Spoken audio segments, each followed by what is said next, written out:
modérateur, parce que pour moi, il faut faire une distinction entre, au niveau des clivages idéologiques et des positionnements extraterritoriaux. Parce que, comme je l'ai dit, les partis politiques à l'époque coloniale, c'était suscité par la colonisation.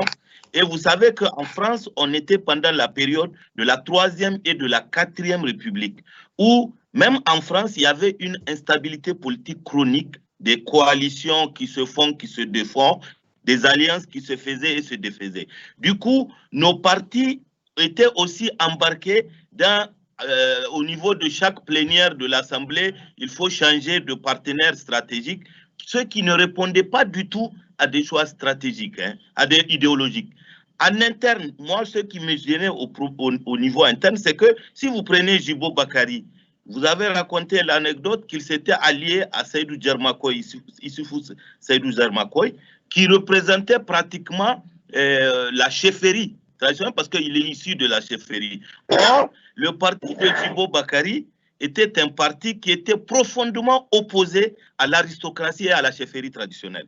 Donc, cela démontre qu'il n'y a pas de clivage idéologique clair entre les partis politiques parce que Djibo Bakary n'avait pas eu honte d'aller s'allier avec quelqu'un qui était le représentant de l'aristocratie, qui était mon grand-père, que je salue, dont je salue la mémoire d'ailleurs.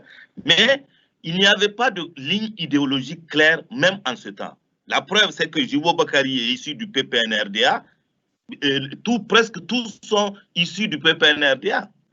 Lorsqu'on crée des partis autour des personnes, et ces personnes-là représentent des intérêts. Djibo Bakary avait eu une chance, lui, il était retiré de la politique. Il a voulu mettre sur pied une conscience ouvrière en faisant du syndicalisme de combat, de lutte.